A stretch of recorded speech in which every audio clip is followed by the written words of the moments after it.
Hello, everyone. I'm Ross Palumbo. Here's a look at your top stories at this hour. A New York judge has ordered former President Donald Trump to pay a nearly $355 million penalty in his civil fraud case. Trump is also barred from running any company in New York for 3 years now. Today's ruling comes after a judge found Trump had committed fraud by inflating his assets and net worth to get better terms on loans and insurance. This is all happening as Trump prepares for his first criminal trial set to start March 25th in New York. New York's Attorney General is expected to hold a news conference at the top of the hour. We will have a live report just ahead at 3 o'clock here on KCALnews.com and CBS LA. This just in, Tiger Woods has withdrawn from the Genesis Invitational during today's second round. PGA officials say Woods dropped out because of an illness, but it's not related to his ankle or back. Woods had not played in official events since the Masters last April. Our sports director, Jim Hill, will have much more on this story coming up ahead on KCAL News at 4.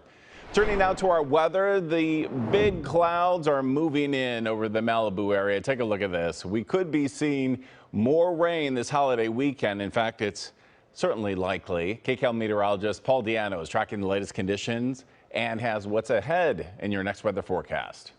How you doing, meteorologist Paul Deanno with your forecast. Our forecast timing has changed a bit. Rainfall totals haven't. That said, there is a new flood watch in effect for the greater Los Angeles area for Sunday through the middle of next week, where we could receive 2 to 4 inches of rainfall. What we have today is hazy sunshine. Look at the visibility is not 10 miles everywhere. It's quite hazy in Orange County, Fullerton, Santa Ana, Laguna Beach. We have 6s there. Chino, only 3-mile visibility. So hazy sunshine, but sunshine nonetheless in Southern California for Friday afternoon, and some cirrus cloud cover passing overhead. As of this taping, it's over LA County and Orange County, moving in from northwest to southeast. Let's talk about the setup in the atmosphere. We still have a blocking ridge of high pressure hangs on for about another day and a half. So any rainfall from the first wave of this storm will stay in central and northern California. Our widespread rain likely will not begin until Monday. So we get dry weather, sunny weather tomorrow. And then on Sunday, we'll still be mainly dry. Could be a few showers west of Los Angeles. Then rain chances really ramp up after that. It is President's Day and Tuesday that look quite soggy. For Los Angeles, the remainder of today will make it to the mid to upper 60s. We will go cloudy overnight tonight and a mixture of clouds and sunshine on Saturday. Then on Sunday evening, the rain chance increases. And then early next week, that's when we could receive 2 to 4 inches of additional rain, which doesn't sound like much compared to the last storm.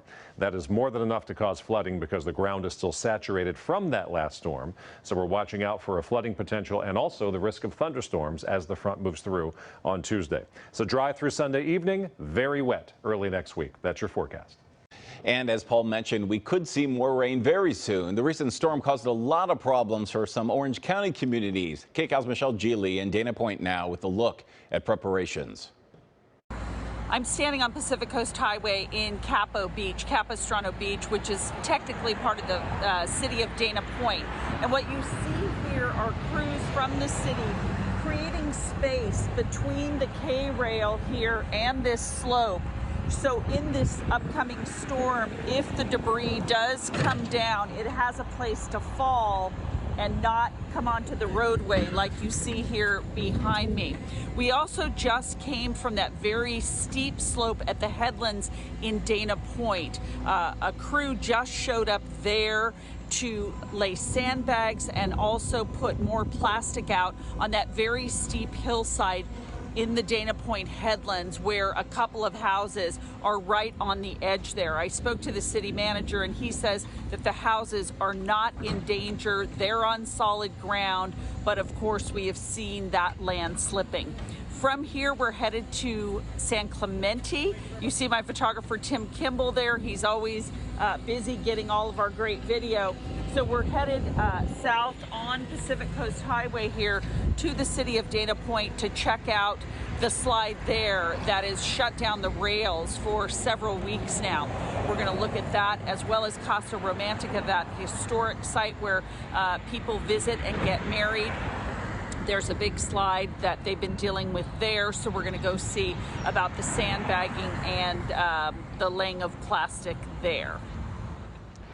All right, thanks a lot, Michelle. This just in, new video of a San Bernardino Boba shop targeted again by vandals. The co-owners of Viva la Boba on 4th Street say this is the third incident since the new year. The two suspects didn't make it inside, fortunately, but they did shatter the shop's glass. In mid-January, 3 thieves ransacked the Boba shop, stealing iPads, cookies, and merchandise.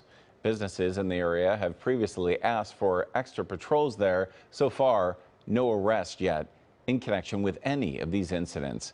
Well, you have been watching The Rundown. Thanks for joining us. We will be back live at 3 o'clock with an update on that Trump news conference here on CBS News Los Angeles.